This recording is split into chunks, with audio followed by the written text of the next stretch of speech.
ಇವತ್ತಿನ ಕಾಲದ ಮಕ್ಕಳಿಗೆ ಓದೋಕೆ ಕೂತ್ರೆ ಸಾಕು, ಅರ್ಧ ಗಂಟೆಯಲ್ಲೇ ಮೊಬೈಲ್ ನೆನಪಾಗುತ್ತೆ ಅಥವಾ ಟಿ ವಿ ನೆನಪಾಗುತ್ತೆ. ಅಂಥವ್ರಿಗೆ ಈ ಕತೆ ಹೇಳಿ. ಗುರು ದ್ರೋಣಾಚಾರ್ಯರು ತಮ್ಮ ಶಿಷ್ಯರಿಗೆ ಒಂದು ಪರೀಕ್ಷೆ ಇಡ್ತಾರೆ.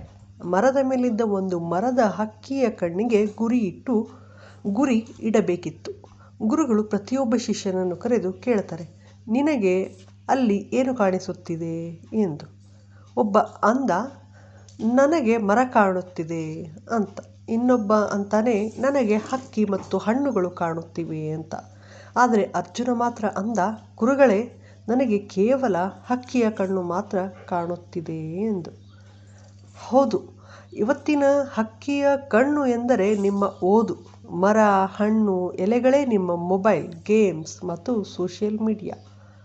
ಅರ್ಜುನನಿಗೆ ಆ ಎಲ್ಲ ಡಿಸ್ಟ್ರಾಕ್ಷನ್ಗಳು ಕಾಣಿಸಲಿಲ್ಲ. ಅದಕ್ಕೆ ಅವನು ಶ್ರೇಷ್ಠ ಧನುರ್ಧಾರಿಯಾದನು. ನೀವು ಓದಬೇಕು ಅಂತ ಕೂತಾಗ ಪಕ್ಕದಲ್ಲಿ ಮೊಬೈಲ್ ಇಟ್ಟುಕೊಂಡರೆ ನಿಮ್ಮ ಗುರಿ ತಲುಪಲು ಸಾಧ್ಯವಿಲ್ಲ. ಅರ್ಜುನನಂತೆ ಕೇವಲ ಪುಸ್ತಕದ ಮೇಲೆ ಮಾತ್ರ ನಿಮ್ಮ ಗಮನವಿರಲಿ.